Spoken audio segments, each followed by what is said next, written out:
ఇంకా అట్టా బస్సు దిగేసి ఇక్కడ పక్కన షెడ్ ఉంటే షెడ్ కింద నిల్చుకొని ఉన్నాము. వర్షం ఫుల్గా పడుతుంది. ఇంక చూడు ఏదో ఫోర్ట్ లాగా ఉంది, మాకు దగ్గరలోనే ఉంది.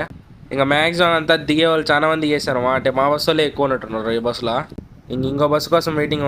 ఆయన క్లీనర్ వచ్చి మా పక్కనే ఉన్నాడు, ఆర్పి బస్సు అయినా. ఇంకా మనం వచ్చింది లాస్ట్లో మా లైట్ ఇలా తందా సీట్లో. ఇంక చూడు మా ఏదో హోటల్ డైనోసార్ పార్క్ అంట, చూసేదానికి సూపర్గా ఉంది బయట నుంచే. ఇంకేమో ఆర్పి కూడా కదిలింది వెళ్ళిపోతుంది అనుకున్నామా, కొద్దిగా ముందుకి వెళ్ళి ఆపినాడు అంతే. ఇంకా మా బస్సు కూడా ముందరకు వచ్చింది ఇప్పుడే. బ్లాక్ కలర్లో ఉంది చూడ, ఏం కనిపించట్లేదు నైట్ టైం. లైట్లు మాత్రం సూపర్గా ఉన్నాయి. ఇంక నేను ముందుకు వచ్చేసినామా. మ్యాక్సిమం అంతా మా బస్సులో ఉన్నారు, ఇంక అందరూ ఎక్కుతున్నారు బస్సు. జేఆర్ఎల్ అని ఉంది బస్సు. ఇంక నేరు బస్సు ఎక్కేసినామా. చూడు లోపల సూపర్గా ఉండలే అసలు, వేరే లెవెల్గా ఉంది. ఈ సీట్ ఏమంది మామూలుగా తిరుపతి నుంచి వచ్చేటప్పుడు ఇట్లాంటి బస్సులు అసలు లేవు.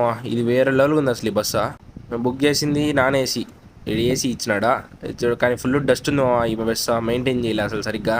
ఆ ఏసీ హోల్స్లో మొత్తం డస్టే. కానీ బస్సు చూసేదానికి సూపర్గా ఉంది, కొత్త బస్సు లాగా.